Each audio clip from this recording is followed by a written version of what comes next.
आप सबको मेरा प्यार भरा नमस्कार। मैं हूं शंभू सिंह और आज लेकर के आया हूं एक नया वीडियो। दोस्तों, बहुत दिन से कई वीडियो डाल नहीं पाया हूं, तो आज पंप कंट्रोलर के ऊपर जो LHB AC non AC coaches में लगे होते हैं, water raising pump set controller, इसका डिटेल वीडियो देखेंगे। ये है water raising pump set controller, जिसमें यहाँ पे एक देखेंगे कि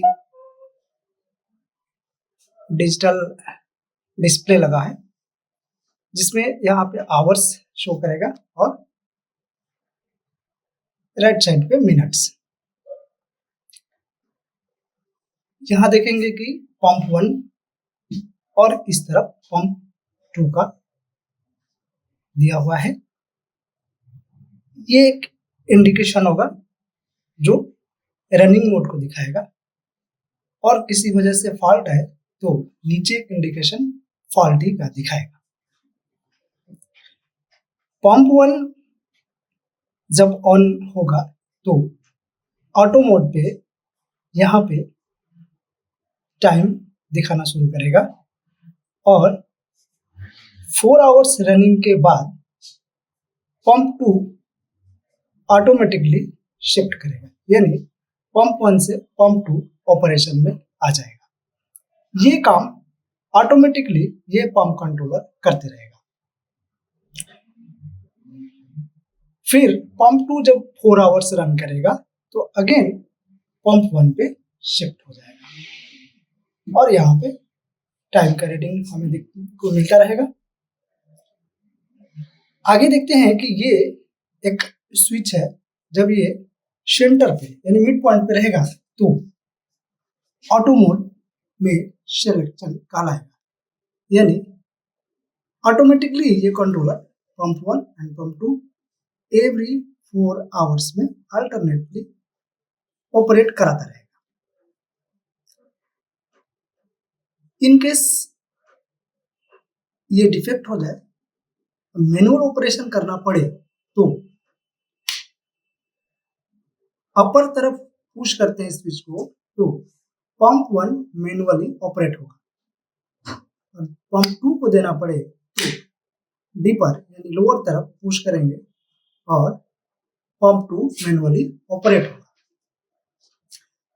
तो ये जनरली सेलेक्टर स्विच है पंप का, जिसमें मैनुअली भी ऑपरेट करा सकते हैं, और मिड पॉइंट यानी सेंटर पे रखेंगे तो ऑटो मोड पे ऑपरेट होगा। यहाँ ऑन ऑफ का एक पुश बटन दिया है, ये टेस्ट रन चेक करने के लिए पुश बटन दिया हुआ है। ये देखिए यहाँ पे वोल्टेज इसका 110 DC ऑब्लिक 110 AC, यानी दोनों से ही इसका ऑपरेशन हो सकता है, 110 DC अथवा 110 AC से। आइए इसका इस तरफ कनेक्शन के बारे में थोड़ा चेक करते हैं कि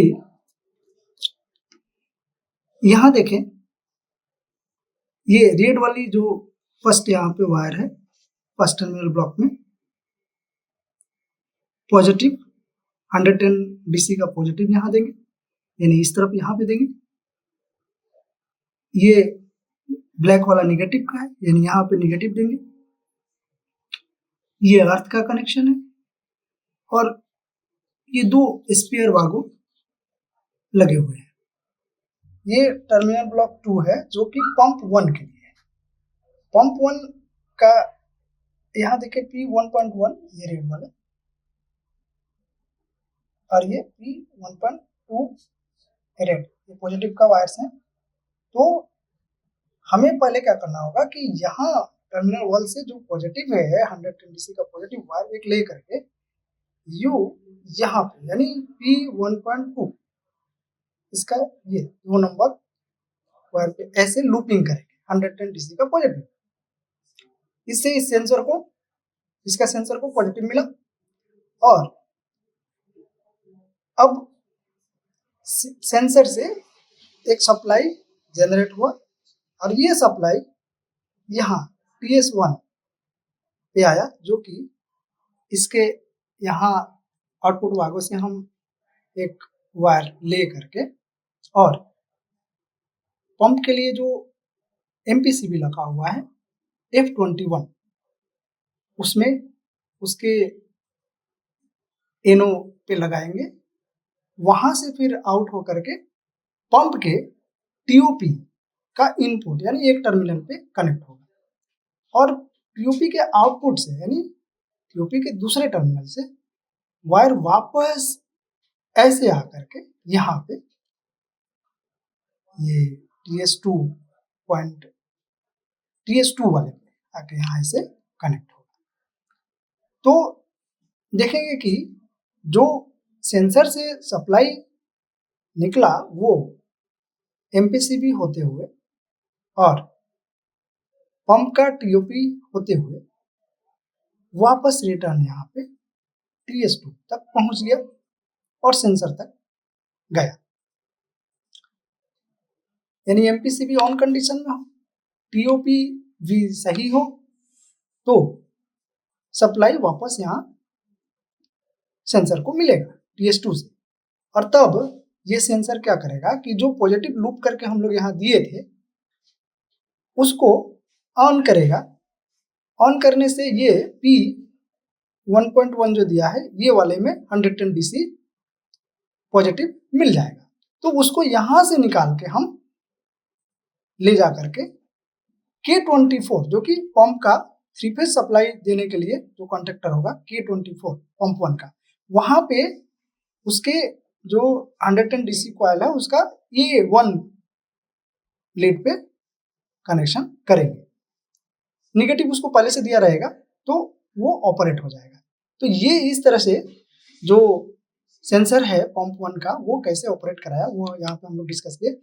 ये 3 नंबर टर्मिनल ब्लॉक को देखेंगे कि सिमिलरली जैसे टर्मिनल 2 पे कनेक्शन था वैसे ही यहाँ पे भी है।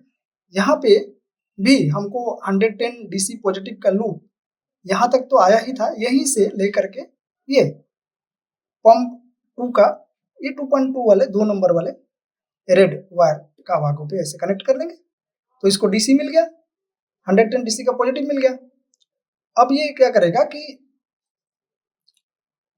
एक सप्लाई यहां से निकालेगा है ना TS1 से, ये से यहां से हम उसका सप्लाई लेंगे और पंप 2 के लिए जो MPCB लगा हुआ है F22 उसका एनो होते हुए और पंप 2 का TOP का टर्मिनल 1 पे ले जाएंगे, फिर वहां से टर्मिनल 2 से निकाल के TOP का और वापस हम यहाँ पे लाएंगे यानी TS2 वाले पे ऐसे आके कनेक्ट करेंगे।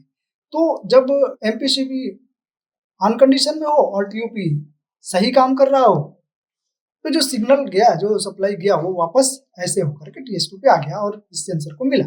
जैसे ही सेंसर को सप्लाई मिला वो ये वाली जो लूप के थ्रू 110 DC पॉजिटिव यहाँ आया था वो अभी इस वाले वायर से ऑन कर लिया, माने 110 DC पॉजिटिव यहाँ पे अब अवेलेबल हो गया। अब इसको हम यहाँ से लेंगे और पंप 2 के लिए जो कंडक्टर है 3 फेज सप्लाई देने के लिए वो है K25, वहां का जो DC कॉइल उसका लगा हुआ है उसका A1 को सप्लाई यहाँ से ले जाके दे दी। तो दैट टाइम में वो K25 को ऑपरेट करा दिया और पंप को 3 फेज सप्लाई मिलने लगा। इस तरह से ये काम करता है।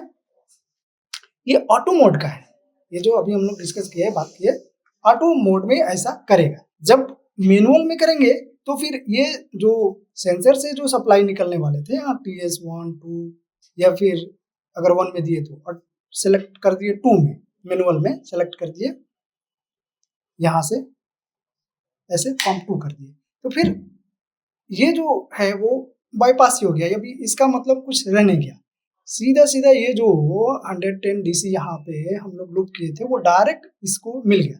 अब मिलते ही यहाँ से हमारा K25 ऑपरेट हो गया, पंप 1 में K24 कंडक्टर ऑपरेट हो गया। तो वो सेंसर वहां पे सीधा मैनुअल में बाईपास हो जाता है, उसका TOP और सेंसर सब बाईपास हो गया। डायरेक्ट सप्लाई ये जो DC यहाँ आ रहा है लूप करके इधर से वो इसको मिल जाता है यानी कंडक्टर को मिल जाता है। इसी डिटेल को हम लोग वायरिंग करके यहाँ पे और पंप तक कैसे ले जा रहे हैं वो एक बार आपको दिखाएंगे। और इसका एक डिटेल वीडियो जो नॉन एसी कोच में होता है वो एक पहले वीडियो में डाल चुके हैं। अभी एसी कोच में भी एक इसका वीडियो बनाएंगे और इसका एक मॉडल भी बना करके कंप्लीट आपको दिखाएंगे। तो अभी हम लोग चलते हैं फर्दर इस पे कि इसका कनेक्शन कैसे कर रहे हैं, वो एक टेम्पोररी कनेक्शन आपको पंप तक ले जा करके दिखाते हैं। अभी हम लोग पंप कंट्रोलर का सारा कनेक्शन कंट्रोल वायरिंग का कर चुके हैं। तो ये देखिए, ये 110 डीसी पॉजिटिव इस वायर से आया है और ब्लैक वाले से नेगेटिव आया है। पॉजिटिव यहाँ जैसे हमने देखा था कि ये टर्मिनल पॉजिटिव का टर्मिनल है डीसी का, तो यहाँ पे हमने कनेक्शन किया और वहीं से लूप करके ये पंप 1 वाले 1.2 वाले पॉइंट ये 2 नंबर पे लगा दिए और उसी से एक और ऐसे लूप लेकर के पंप 2 के ये 2 नंबर रेड वाले पॉजिटिव को ये कनेक्शन कर दिए। अभी 110 डीसी पॉजिटिव रेड और ब्लैक वायर से कंट्रोलर को अवेलेबल है और लूप के द्वारा ऐसे पंप वाले टर्मिनल ब्लॉक पे भी है और वहीं से लूप करके 2 नंबर पंप वाले पे भी अवेलेबल है। फर्दर एक बार देख लेते हैं कि नेगेटिव जो है उसको हम यहीं से एक लूप करके K24 थ्री फेज कॉन्टेक्टर का ये 2 पे ऐसे कनेक्ट कर चुके हैं और पॉजिटिव ऐसे A1 पे आके कनेक्ट होगा, उसको हम लोग कंट्रोलर से ऐसे देखते हैं। यहाँ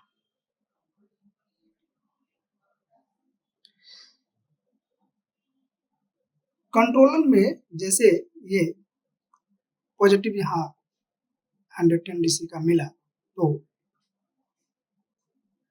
इसका सेंसर यहाँ से सप्लाई ऐसे इस वायर से दिया, इसको हम F21 का एनो एक्सिलरी कंडक्टर का इनपुट पे दिए, इसका आउटपुट से ऐसे वायर निकला और 3 फेज 0.5 HP पंप के ये वाले जो कि टीओपी का एक टर्मिनल है उस पे ऐसे कनेक्शन हुआ और टीओपी के दूसरे टर्मिनल से ऐसे वायर निकल के हमारा पंप 1 वाले टर्मिनल ब्लॉक के TS2 वाले वाको पे आके कनेक्ट हुआ और इस तरह से ये TS2 से सेंसर को सप्लाई रिटर्न मिल गया। MPCB F21 ऑन कंडीशन में हो और टीओपी सही काम कर रहा हो तो यहाँ से जाने वाली सप्लाई सेंसर की रिटर्न ऐसे आ जाएगी और तब सेंसर इस पॉजिटिव को ऐसे ऑपरेट कर देगा, यहाँ 110 पॉजिटिव दे देगा और ये 110 पॉजिटिव इस वागों से ऐसे निकल के ये वाली वायर से K24 का A1 पे ऐसे आके लग जाएगा। यहाँ ऐसे में ऑटो मोड में सेंसर के फंक्शन से ये K24 ऑपरेट होगा। यहाँ जैसे ऑन करेंगे यहाँ टाइम स्टार्ट शुरू होगा, पंप 1 दिखाने लगेगा ऑन कंडीशन और K24 होल्ड होगा। तो हम कैमरा को K24 पे लगा के रखेंगे ऐसे और ऑन ऑफ स्विच को पुश करते हैं तो होल्ड होता है।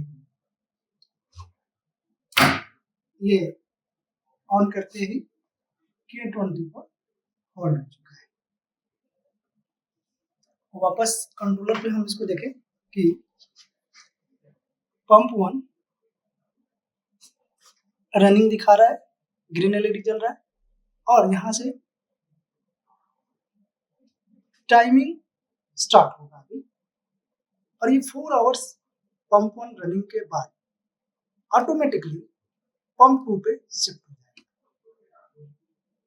दोस्तों एक चीज देख रहे होंगे कि पंप 2 में फॉल्टी इंडिकेशन आ रहा है, रेड सिग्नल दिखा रहा है। तो ये क्यों हो रहा है, इसके बारे में थोड़ा डिस्कस करें। मान लीजिए कि हम रनिंग में एन रूट में गाड़ी हमारी चल रही है और किसी वजह से ये जो सप्लाई सेंसर से जा रही है F21 और टीओपी तक, कहीं भी उसमें फॉल्ट आ जाए, चाहे एनओएनसी ब्लॉक खराब हो जाए या एमपीसीबी खराब हो जाए या टीओपी खराब हो जाए या कोई कनेक्शन लूज हो जाए या वायर कट हो जाए, किसी भी वजह से, तो ऐसा फॉल्टी का इंडिकेशन दिखाता है। जैसे अभी पंप 2 में फॉल्टी इंडिकेशन दिखा रहा है, क्यों दिखा रहा है? क्योंकि यहाँ पे हमने ऑटो मोड में इसका सेंसर का सप्लाई रिटर्न आ नहीं रहा है। सेंसर से जो सप्लाई निकल रहा है वो TS1 से जो निकल रहा है वो TS2 को बैक मिल नहीं रहा है, जबकि पंप 1 में मिल रहा है, इसलिए पंप वर्किंग कर रहा है पंप 1।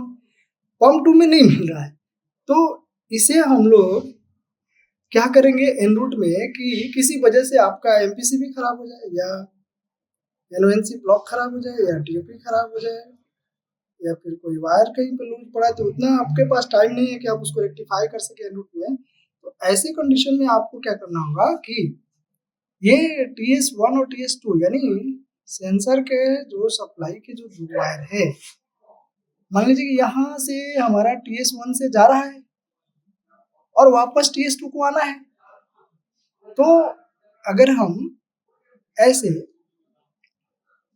ये तार से गया, एमपीसीबी होके जाना है, पंप 2 का टीओपी होते हुए रिटर्न आना है, मान लीजिए कि यही आ गया रिटर्न ऐसे, तो आप अब देखेंगे कि जैसे ही हम इसको करेंगे, बाईपास करेंगे, वो जो फॉल्ट का इंडिकेशन है वो चला जाएगा, चला गया। तो ऐसे हम इसको बाईपास कर दे, लूप कर दे, तो भी हमारा पंप वर्क करेगा ऑटोमेटिक। बाकी मैनुअल में ऑपरेशन करने के लिए हमें सेंसर का सप्लाई का कोई जरूरत ही नहीं पड़ता, उसको हम जस्ट इस स्विच से ही ऑपरेट कर सकते हैं। तो उसके लिए अभी हम दिखाते हैं कि कैसे इसका जरूरत नहीं पड़ता, जस्ट एक टेस्ट लैंप से हम इसको चेक कर सकते हैं। कि अभी देखेंगे कि पंप 2 को यहाँ से पॉजिटिव जाना है कंडक्टर को K25 को, और नेगेटिव मिलना है डायरेक्ट लूप करके। तो हमने टेस्ट लैंप का एक लीड ऐसे नेगेटिव में लगा दिया, यहाँ पे नेगेटिव अवेलेबल है इसलिए, और यहाँ पे हमने दे दिया ये ऐसे, जो कि पंप 2 के लिए यहाँ से मिलना है पॉजिटिव। देखते हैं इसको, सेलेक्टर स्विच को हम पंप 2 में मैनुअली दे करके चेक करते हैं कि ये जो सप्लाई K25 के कॉइल तक पहुंचना है वो मिलता है कि नहीं। ये हमारा टेस्ट लैंप जल रहा है, यानी 110 DC हमको मिल रहा है। दैट मीन्स मैनुअल में सेंसर के, देखिए दोनों वायर तो इधर कनेक्शन में है नहीं यहाँ से, तो विदाउट सेंसर ही हमको, सेंसर बाईपास हो जाता है, तो विदाउट सेंसर हमको मैनुअल ऑपरेशन में यहाँ पे सप्लाई अवेलेबल होता है। और इस तरह से हमारा K25 कंडक्टर या अगर मैनुअल में पंप 1 भी सेलेक्ट करें तो K24 डायरेक्ट विदाउट सेंसर का सप्लाई के बिना ही वो काम करेगा। तो दोस्तों ये एक टेम्पोररी कनेक्शन हमने दिखाया, फर्दर एक वीडियो बनाएंगे, टीएल कोच का बना चुके हैं नॉन एसी का, तो एसी कोच का भी एक वीडियो बना के पूरा उसका वागो होते हुए, एमपीसीबी होते हुए, टीओपी होते हुए कैसे कैसे कनेक्शन उसमें है वो पूरा चेक करेंगे हम लोग। और मेनली जो यहाँ टीओपी का ये 2 टर्मिनल है, तो टीओपी होता है थर्मल ओवरलोड प्रोटेक्शन, जो कि अंदर में एक ओवरलोड हीट प्रोटेक्शन सिस्टम दिया हुआ है, जिसमें बाईमेटालिक स्ट्रिप होता है इसके अंदर। तो वाइंडिंग के अंदर जो टेम्परेचर राइज होगा वो कई वजह से पंप हीट होगा, कई वजह से हो सकता है ओवर वोल्टेज के लिए, लो वोल्टेज के लिए, मोटर अगर शाफ्ट ब्लॉक हो जाए, शाफ्ट टिल्ट हो जाए, वोल्टेज में फ्लक्चुएशन हो, मैकेनिकल ओवरलोडिंग हो, तो उस वजह से ओवरहीट होगा। ओवरहीट होगा तो टीओपी में बाईमेटालिक कांटेक्ट होता है, स्ट्रिप लगा रहता है, वो स्ट्रिप ओवरहीट होकर के बेंड हो जाता है, यानी अपना ऐसे जो कांटेक्ट है नॉर्मली क्लोज, तो वो गर्म होकर के क्या ऐसे खुल जाएगा। तो ऐसे में जो इधर से सप्लाई जाना है और रिटर्न इससे होना है, वो स्ट्रिप हट जाने की वजह से नहीं होगा। तो इस तरह से टीओपी ओवरहीट से इसका प्रोटेक्शन करता है। अब कितना टेम्परेचर पे करेगा वो कोई फिक्स ये नहीं है, जस्ट ओवरलोडिंग के ऊपर है कि कितना सेकंड में कितना लोड एम्पियर इसका कितना ज़्यादा जा रहा है। अगर रोटर ब्लॉक हो गया है, मैकेनिकल ओवरलोडिंग हो गया है, तो कितना एम्पियर 100% ज़्यादा ले रहा है क्या, 200% ज़्यादा ले रहा है क्या, 600% ज़्यादा ले रहा है क्या, तो उस हिसाब से सेकंड बढ़ेगा। 15 सेकंड में ट्रिप करा सकता है, 25 सेकंड में, 20 सेकंड में ट्रिप करा सकता है, 10 to 12 सेकंड में भी ट्रिप करा सकता है। तो वो डिपेंड करेगा उसके ऊपर, ओवरलोडिंग के ऊपर, ओवर करंट के ऊपर। वो एक फर्दर टीओपी के ऊपर एक डिस्कशन में एक वीडियो बनाएंगे, क्योंकि वीडियो काफ़ी लेंथी हो जाएगी। तो दोस्तों इस तरह से आज हम लोग ये देखे, और बहुत जल्दी एसी कोच का पंप कंट्रोलर और कैसे 3 फेज सप्लाई और कंट्रोल सप्लाई उसका एमपीसीबी और कंट्रैक्टर होते हुए जाता है, वो किस किस भागों से कनेक्ट होके जाता है, वो सारे नंबर के साथ हम लोग चेक करेंगे। तो वीडियो में बने रहने के लिए बहुत बहुत धन्यवाद, और बहुत अच्छा लगा, बहुत दिन बाद हम ये वीडियो कर रहे हैं, और होपफुली बहुत जल्दी नया वीडियो में हम लोग मिलेंगे। तो आप सबको वीडियो में बने रहने के लिए हृदय से धन्यवाद। मिलते हैं अगले वीडियो में।